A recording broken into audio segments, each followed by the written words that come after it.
السلام عليكم ورحمة الله وبركاته. الحمد لله رب العالمين، حمد الحامدين حمد المستغفرين، أشهد أن لا إله إلا الله وأشهد أن محمدا عبده ورسوله. اللهم صل وسلم وبارك على سيدنا محمد وعلى آله وأصحابه ولبيته وذريته أجمعين وبعد. اللهم بك أصبحنا وبك أمسينا وبك نحيا وبك نموت وإليك النشور. بسم الله الذي لا يضر مع اسمه شيء في الأرض ولا في السماء والسميع العليم. بسم الله نعوذ بكلمات الله التامات من شر ما خلق. اللهم إنا نسألك خير هذا اليوم وخير ما فيه وخير ما بعده. نعوذ بك من شر هذا اليوم وشر ما فيه وشر ما بعده. Amin ya rabbal alamin. Baik Bapak Saudara karena Allah,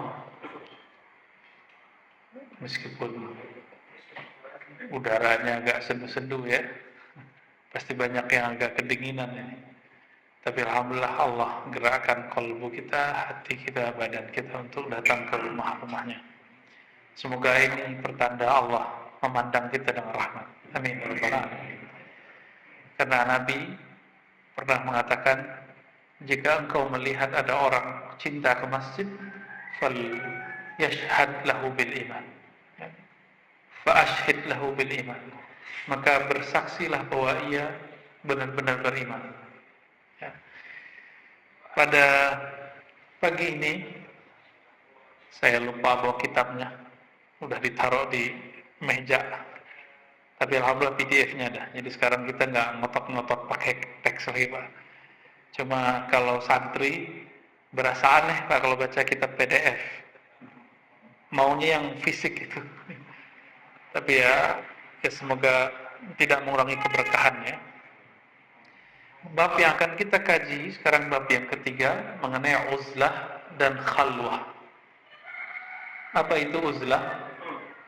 Uzlah itu dari kata azala, berarti menyendiri, menjauhkan diri dari keramaian, disebut dengan uzlah. Uzlah ini belum menjadi bahasa Indonesia, tapi yang kata kedua sudah jadi bahasa Indonesia, khalwah atau khalwat. Pernah dengar kata khalwat? Berkhalwat gitu. Sudah masuk ke KBBI, cuma kurang populer. Populer hanya di kalangan orang-orang yang belajar fikih atau teman-teman kita yang baru hijrah. Mereka menyebut tidak boleh berkhalwat dengan yang tidak mahram. Nah, itu ada kalimat. Apa arti khalwat di situ? Menyepi, berdua-duaan, mojok, gitu. Itu versi ahli fikih. Tapi khalwah dalam kitab ini bukan itu. Khalwah di sini artinya bukan menyendiri, menyepi dengan Allah Subhanahu wa ta'ala. Apa kata beliau? Wa huma matlubatani syar'an. Dua hal ini, beruzlah, menyendiri, dan menyepi, itu matlubatani syar'an, itu dituntut, diperintahkan dalam syariat. Jadi ini bukan produknya Hindu Buddha, bukan produk agama apapun, bukan. Itu emang perintah dari Allah Subhanahu wa ta'ala.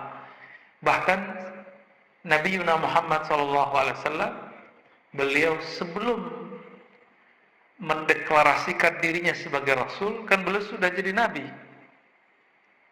Apa amal yang beliau suka? Beruzlah. Khalwat belum. Khalwat nanti. Itu beruzlah. Di mana beliau beruzlah? Gohira. Kita tahu semua ya. Nah, apa penyebabnya? Ini yang kita belum eksplorasi. Ternyata ketika kita buka Sahih Bukhari, kitab Bad'il Wahyi, bab mengenai permulaan wahyu, terdapatlah di situ satu riwayat dari Sayyidatuna Aisyah. Tentunya Sayyidatuna Aisyah mendapatkan dari Abu Bakar atau yang lebih senior. Apa kata beliau? Wahyu pertama turun adalah mimpi yang indah, mimpi yang bagus. Apa mimpi yang bagus kepada Nabi? Beliau melihat cahaya seperti cahaya fajar. Setelah itu apa yang terjadi pada Nabi? Fahubbiba ilaihil khala. Maka beliau suka berkhalwat, menyendiri. Menyepi dulu khala, ya. Tapi khalwat di situ artinya uzlah. Ya. Apa yang beliau lakukan? Maka beliau berangkatlah ke Gua Hira, yatahannas. Yatahannas artinya, kata Imam Sufyan Ats-Tsauri, ta'abbudul layali zawatal adad. Beribadah beberapa hari, beberapa saat di tempat yang jauh dari keramaian. Itu disebut tahannus. Berarti Nabi dengan kenabiannya telah melakukan itu. Nah, ini teguran buat kami, para pendakwah, para guru agama. Sebelum kita mengajar di depan orang, kami ini, itu seharusnya kami melakukan hal yang sama. Dididik dulu kolbunya, menjauhkan diri dari keramaian, popularitas, dilatih tidak berbicara dengan lisan, tapi berbicara dengan kolbu, menyebut nama Allah dengan kolbunya. Jika sudah terlatih, nanti baru boleh muncul keluar. Tapi sekarang kan enggak, Pak. Mu'alaf pun baru mu'alaf udah ceramah, benar enggak? Maka lihatlah, yang mengacaukan Islam di negeri ini salah satunya mu'alaf yang tidak pernah nyantri. Tapi coba lihat mu'alaf yang nyantri. Produknya ada, bank syariah, tahu ya? Tahu maksud saya pasti ya? Nah, itu mu'alaf, dia kemudian belajar, nyantri dulu. Coba lihat, dia tidak haus popularitas. Dia menjalani aja. Beda dengan yang ngaku mantan pendeta mantan apa mantan semuanya. Itu banyak hoaxnya. Mengacaukan kita. Tapi kok umat senangnya yang begitu? Nah, ini yang menyedihkan. Akhirnya umat tidak mendengarkan kiai, yang didengerin mantan itu. Karena kalau mereka ngomong jelek-jelekin, hati-hati Pak. Pengajian itu kalau hati kita nggak beres-beres amat, itu pengajian berubah menjadi pergunjingan, ngejek-ngejek orang. Ngaji nih, tapi isinya ngejek orang. Nah itu kerja. Coba aja lihat. Apa perlunya dia ngata-ngatain agama lamanya? Ya, kan nggak boleh. Dalam Islam itu nggak boleh mencaci maki. Apa kata Nabi? Jangan kamu caci Tuhan-Tuhan mereka. Fayasubbu ilahakum. Kalau engkau mencaci Tuhan-Tuhan mereka, agama-agama mereka, mereka akan kembali mencaci Tuhanmu, sesembahanmu. Maka kita lihat hari ini, dulu cuma ada YouTube hijrah. Sekarang ada Pak, YouTube murtadin, orang-orang murtad, YouTube orang-orang yang membantah-bantah ajaran Islam. Udah banyak hari ini. Salah siapa? Salah kita Pak. Kita demen yang begitu. Ya. Jadi beruzlah dan berkhalwah itu bagi seorang dai itu adalah nyantri. Dia berguru kepada ahlinya, lalu mengamalkan apa yang dia pelajari, itu yang disebut beruzlah dan berkhalwah. Apa kata Nabi sallallahu alaihi wasallam? Khairun nas rajulun yujahidu fi sabilillah bi nafsihi wa malihi. Manusia terbaik itu ada dua. Pertama, yang berjuang dengan jiwa dan hartanya. Yang kedua, kita udah tahu itu. Yang pertama ini yang kita udah tahu. Yang kedua belum. Rajulun ya'budullah fi sya'bin minasyi'ab.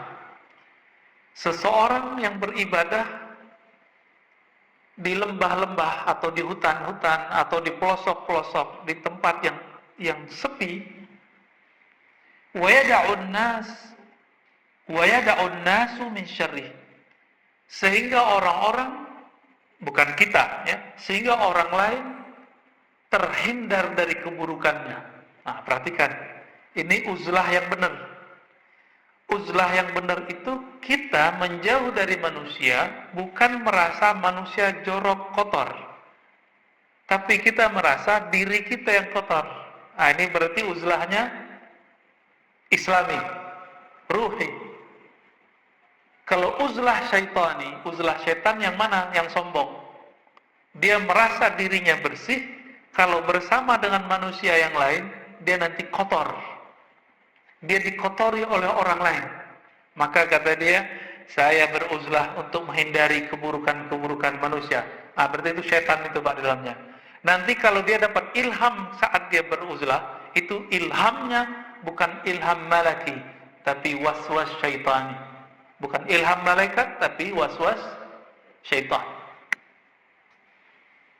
Ada orang yang habis nyepi di Gunung Salak ngaku jadi nabi kan? Benar? Masih ingat? Namanya siapa? Ahmad Mosodek. Tuh, canggih kan? Keluar-keluar dari Gunung Salak udah ngaku aja jadi nabi dan rasul. Dan ada pengikutnya Pak. Itu anehnya. Pengikutnya bukan orang-orang bodoh juga, orang sekolahan juga. Ada juga yang ikut perempuan yang sekarang botak. Tahu? Ya. Yang ikut salah satunya dulu adalah senior kita di kampus dan dosen. Kurang cerdas apa? Pas kita tanya, Prof, kenapa ente masuk sono? Jawabannya apa? Ya saya penasaran. Katanya ini orang berguru sama Jibril. Kita coba juga nih gimana nih murid Jibril, santri Jibril gimana? Ternyata zong ya, nggak ada, bohong. Yang datang iblis, yang datang setan, Mbak. Oleh karena itu, dikatakan dalam kitab ini, waqala ahlul haqiqah, al-khalwatu sifatu ahlus saffah, sifatu ahli saffah. Berkhalwat itu, menyepi sendiri, itu adalah sifatnya orang-orang yang hatinya bening. Sedangkan beruzlah, menyendiri, menjauh dari manusia, min amaratil uslah, adalah tanda-tanda kita akan usul sampai ke hadirat Allah Subhanahu wa ta'ala. Tapi uzlah itu ada dua. Ada uzlah awam, ada uzlah khasah. Uzlah awam, benar-benar fisik kita pergi Pak. Kita nggak gabung dengan orang karena khawatir kita bisa merusak orang awam. Itu uzlah awam. Ini yang benar.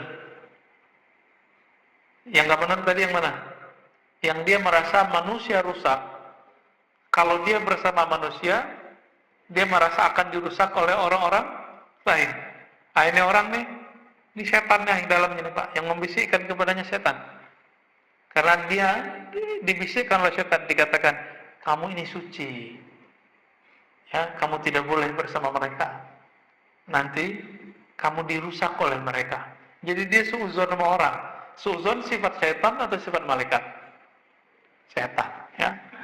Maka beliau mengatakan di sini, uzlah yang kita menghindarkan orang dari keburukan kita, inilah uzlah sifatul atqiya yang dilakukan oleh orang-orang bertakwa. Inilah yang dituntut dalam agama. Sedangkan uzlah karena kita merasa suci, orang lain kotor, lalu kita menjauh dari mereka, ini adalah uzlah syaitan. Ya, beliau sebut kalimatnya kira-kira begitu. Ya. Sifatul syaitan li'annaha anafatun min khalqillah wa takabburu iblis. Ma'nahu ana khairum minhu. Karena itu adalah sifat dari syaitan yang dulu mbahnya syaitan bernama iblis itu mengatakan ana khairum minhu, aku lebih baik daripada si Adam. Yang ngomong begitu siapa? Iblis. Nama aslinya Azazil. Dan itu disebutkan dalam tafsir-tafsir yang sahih.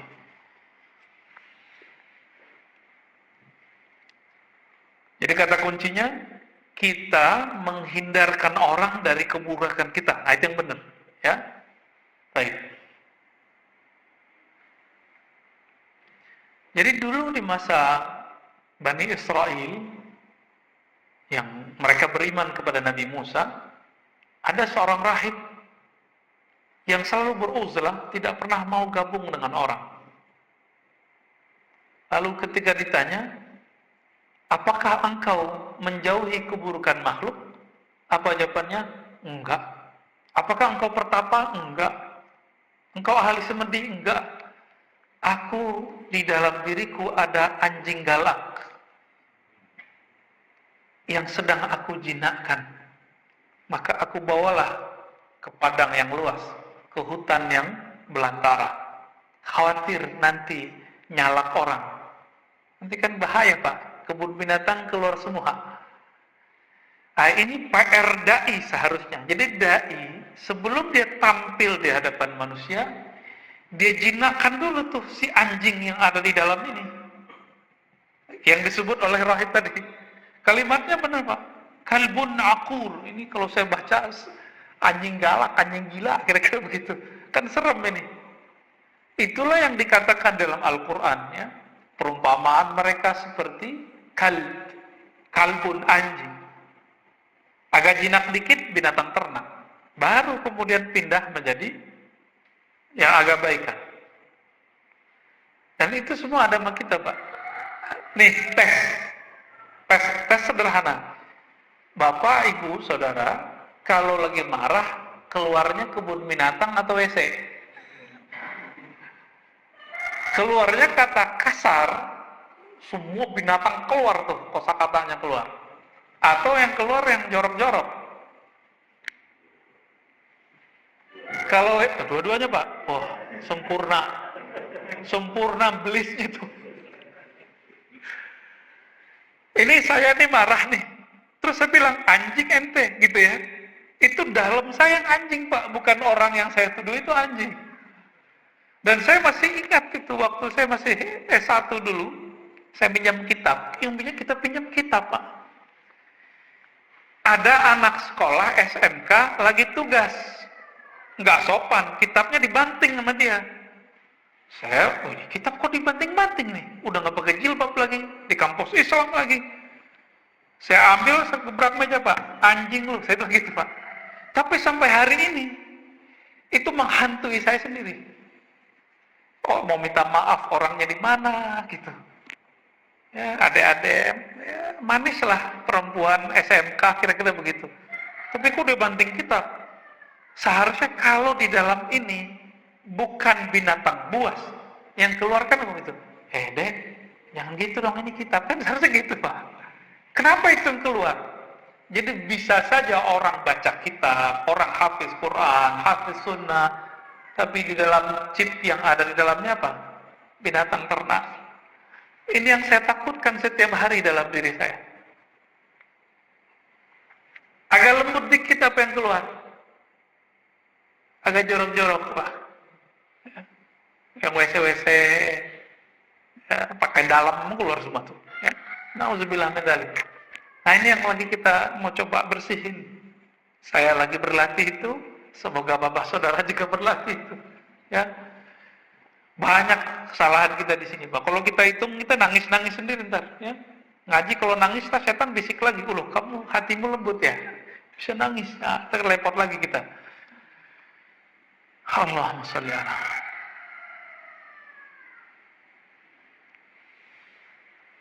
Nah, uzlah yang kedua, uzlah yang sudah level wali. Itu uzlatul khawas. Nah, semoga nanti kita sampai ke level ini. Apa kata beliau? Menanggalkan, membuang sifat-sifat dua tadi, kebinatangan, baik binatang buas ataupun binatang ternak, bahkan sifat syaitan, yaitu menipu dan sombong, berangkat naik kepada sifat malakiyah, sifat malaikat. Apa itu sifat malaikat? Lawan dari yang tiga tadi. Binatang buas kasar, maka di sini lembut. Binatang buas ambisinya besar, di sini tidak, ini zuhud. Binatang buas emosinya gede, di sini emosinya terkendali. Nah, ini yang mau lagi kita latih. Ya. Binatang ternak nafsunya besar, di sini dilatih, dikontrol. Kalau setan suka sombong, di sini muncullah ketawaduan. Suka nipu orang, di sini bersikap jujur. Itu dia. Latihannya begitu. Orang yang melakukan ini, meskipun dia tidak masuk ke hutan-hutan, meskipun dia tidak meninggalkan hidupnya dengan manusia, orang ini sudah disebut beruzlah. Uzlahnya yang khasah, uzlahnya para wali. Walaupun belum jadi wali nih, tapi sudah berlatih. Nah, semoga kajian-kajian kita sudah mengarah ke sana, ya. Karena zaman sekarang, kalau saya bilang, Bapak nginep ya, di ribat saya 40 hari, pasti nggak mau. Ya, pasti nggak mau. Wah, anak istri saya gimana? Pasti gitu, saya juga mikir gitu. Maka bertahap kita coba berlatih. Kalau sempat Senin Kemis kita puasa. Kalau nggak sempat 3 hari sebulan, itu. Ya. Nggak sempat bangun sepertiga malam terakhir. Sepertiga terakhir kan kira-kira 2 jaman setengah. Ya udah setengah jam deh. Yang penting bangun di akhir malam, gitu. Ada bangunnya. Nggak sempat zikir duduk setiap pagi sampai syuruk. Ya udah sekali sepekan deh, atau Sabtu Minggu, gitu. Kita cicil Pak, cicil terus. Jangan berangan-angan, beramal kalau angan-angan nggak nyampe-nyampe. Mulai aja dicicil. Sama Bapak kalau pengen pergi umroh, mulai nabung. Orang berduit, kalau dia nggak mulai nyisihin duitnya, kalah sama yang kredit. Ya. Nah, pada tataran ini muncullah seperti guru Imam Qushairi, namanya Abu Ali Ad-Daqqaq. Apa kata beliau? Ilbas ma'an nas ma yalbisun. Udah, kamu gak usah menyendiri, gak usah menyepi jauh-jauh. Terus gimana? Pakailah yang mereka pakai, belilah yang mereka beli. Mereka beli rumah. Mereka pakai mobil, kita pakai mobil. Pakai motor, kita pakai motor. Mereka makan enak, kita makan enak. Tapi kata beliau apa? Wan farid anhum bisirrik. Tapi kamu harus mempunyai rahasia dengan kalbumu bahwa engkau merasa dipandang oleh Allah Subhanahu wa ta'ala. Bisa Pak jaga ini. Kalau nggak perlu berlatih. Nabi udah terjaga sirnya, tapi 10 hari terakhir masih itikaf nggak? Masih. Nabi itikaf pindah tempat tidur atau gimana Pak? Kita kalau itikaf sekarang pindah tempat tidur. Ngobrol, kalau dulu ngobrolnya apa? Sekarang ngobrol juga. Udah berapa nih tempat itikaf saya lihat? Sama persis. Yang paling menggenaskan apa? Dan menggemaskan. Ustadz yang ngisi kajian itikaf, nggak itikaf. Dia pindah-pindah tiap malam, ya. Malam ini di sini. Alasannya apa? Saya pakai itikaf fikih. Di fikih kita nginep 1 jam saja di masjid, itu itikaf. Itu itikaf fikih. Itikaf Ramadan bukan itu. Itikaf Ramadan tanggalkan itu semua. Kalau mau ekstrim lagi, kayak Nabi di Gua Hira. Nah, ini ustadz-ustadz ini loh diberi rukhsah oleh Rasulullah ini. Masa nggak mau lagi kan? Akhirnya jamaahnya dapat Lailatul Qadar. Si ustadznya masih di mobil, di motor. Itulah kejadiannya Pak hari ini. Malu kita kepada Allah, ya. Maka saya mewajibkan ke dalam diri saya 10 hari terakhir, kalau nggak pandemi biasanya udah di surau, di masjid atau di zawiyah. Nggak kemana-mana lagi, nggak banyak ngomong lagi. Makan juga dikurangi, cuma kurma, air putih, udah cukup. 10 hari, itu efektif menurunkan berat badan dan berat dosa Pak. Apa faedah beruzlah? Baik yang pertama, tadi uzrah secara fisik, dengan niat supaya manusia tidak ternodai oleh kita. Dan yang kedua, uzlah secara ruhani, sir. Apa kata beliau? As-salamah minal ghaibah. Selamat dari gibah. Itu gibah fikih. Ada gibah yang lain. Gibah versi ulama wali, itu teringat selain Allah. Itu ghaibah juga. Ya. Jadi bagi seorang kekasih Allah terbersit di kolbunya, lalu dia ikutin selain Allah, itu sudah ghaibah. Berarti Allah gaib dari dirinya. Karena ghaibah artinya kosong, tidak hadir, nggak terkoneksi kepada Allah. Tapi kalau bagi orang awam seperti kita nih, ghaibah apa? Ghibah. Ghibah udah bahasa Indonesia ya. Asalnya ghaibah, Pak, dari kata ghaib. Ghaib, membicarakan yang tidak hadir disebut ghaibah. Bahasa Indonesianya ghibah. Itu mah standar ya. Nah, kalau ingin mau naik kelas kita tidak membicarakan selain Allah di dalam kolbu. Nah. Dan yang kedua, ar-riya. Riya ini kan macam-macam juga lapis-lapisannya. Nah, riya secara umum, orang yang beruzlah, berkhalwat, dia dapat rahasia, dia selamat dari riya. Riya itu sederhananya beramal pengen dilihat, karena dari kata ra'a. Ra'a, yara, ada ru'yatan, ada riya'an. Nah, ini riya'an. Riya artinya saya baca buku, baca Quran, pengen dilihat. Saya berjenggot, pengen disebut ustaz. Saya pakai gamis, pengen disebut soleh. Saya jingkrang, pengen disebut pengamal sunnah. Apalagi kalau dulu tuh orang umroh tuh paling gampang dia kena riya. Bercampur dalam sum'ah, pamer. Dipasanglah status, foto. Di belakang kita Ka'bah, sopan gitu. Tuh, lagi depan Ka'bah nih, gitu. Udah kena udah. Padahal kesana bukan untuk itu. Nauzubillah min dzalik ya. Semoga Allah jaga kalbu kita dari itu. Kalau mau narsis-narsis Pak lagi umroh, beresin dulu umrohnya. Udah selesai, khatam satu putaran, sampai sa'i, udah tahallul, bebas mau ngapain silakan. Ini baru tawaf 7 kali belum beres, udah foto-foto segala. Ya. Saya tinggal aja jamaah. Emang kita bukan jadi guide-nya, bukan. Saya ikut dengan mereka. Kebetulan mereka nggak tahu kalau kita guru ngaji dikit-dikit. Ya. Ya, karena berangkatnya pakai levis Pak, pakai baju kaos. Dikira orang awam gitu ya. Saya awal-awal datang, mereka udah mulai, wow, Ka'bah, foto yuk, langsung foto. Belum nyampe 7, udah foto bareng, baris. Masya Allah, itu kejadian. Nggak sabar dia mau kasih tahu ke dunia, woi saya sudah nyampe di depan Ka'bah. Padahal Allah di sana, Allah di sini sama nggak? Sama nggak? Sama Pak.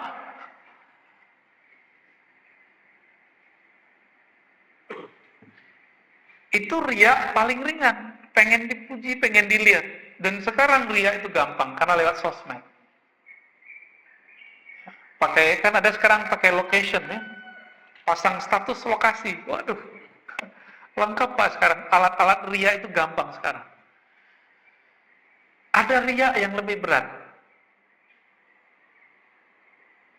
Pengen disenangi, takut dibenci. Nah ini berat, ini dai biasanya. Orang-orang kayak saya itu terserang yang beginian Pak. Serangannya ini, takut ditinggal jamaah, takut nggak disukai jamaah cuma karena beda politik. Maka banyaklah dai-dai kemarin cari muka. Di saat dia cari muka, begitu berubahlah mukanya di sisi Allah jadi muka kirdun, kerak. Kayak monyet Pak. Kalau orang dibuka mata kolbunya, itu kelihatan bukan manusia itu yang ngomong. Kenapa? Dia cari muka. Cuma kan kita nggak lihat. Bapak kan nggak lihat aja. Ya. Ada yang suka hantam sana, hantam sini. Itu udah berubah Pak. Dia menjadi kalbun. Itu yang kita nggak sadari itu. Ya. Udah berubah dia menjadi karakter yang ada di dalam dirinya, yang belum sempat dia didik. Serem gak nih dunia dakwah? Serem Pak. Sangat-sangat serem. Jadi kalau anak Bapak cucu, nanti ada yang memang mau dikader jadi ulama, betul-betul kirim ke ulama yang benar-benar ulama bersanad. Ya, yang santrinya nih ditempa, maka anak kita kalau dihukum di pesantren ridhoi Pak, itu bermanfaat bagi rohaninya. Mau disuruh berdiri satu kaki ya sekarang kan nggak ada lagi begitu-gitu. Dulu digampar biasa, disuruh direndam nggak apa-apa, menghabiskan egonya sampai dia tahan banting. Sekarang kan nggak, dilaporin gurunya. Teman-teman kita di Bogor, di Bekasi, ada yang udah masuk penjara Pak, dilaporin sama murid-murid durhaka ini. Nauzubillah min dzalik. Bakal jadi ulama nggak tuh? Jadi ubaru palingnya. Nah, ria yang ini nih. Itu kalau nggak dibimbing oleh seorang guru yang ahli kolbu, ahli rohani, nggak akan selamat. Nggak akan selamat. Nggak bisa sendiri Pak. Karena ria itu ada di dalam ini. Mau baca buku 1000 nggak hilang dia. Dia mesti dilatihkan oleh ahli yang sama. Ini mohon maaf, ini kan ada panahan di depan. Kita udah lihat di video, ada bukunya, modulnya, bisa nggak langsung praktek? Tanya sama Ustadz kita, bisa nggak? Nggak bisa, tetap harus dipegangin. Nih, pegang ini, pegang ini. Tangannya harus belajar gimana? Tetap dibimbing awalnya. Udah benar nih cara megangnya, sekarang fokusnya. Udah nih, biar nggak ambisi, doa dulu ya kan. Supaya nanti kalau kena bagian tengahnya, tidak ada rasa sombong. Ada nggak tukang panah, ahli panah, trainer panah yang latih sampai ke sana? Kan nggak ada sekarang. Nggak nemu saya kecuali orang Turki. Orang Turki itu kalau mereka mau manah, mereka doa dulu Pak. Baca Fatihah, istighfar, kemana takbir. Sehingga ketika nyampe, yang dia besarkan hanya Allah, bukan dirinya. Wah keren ya gua, kita nggak ada muncul itu.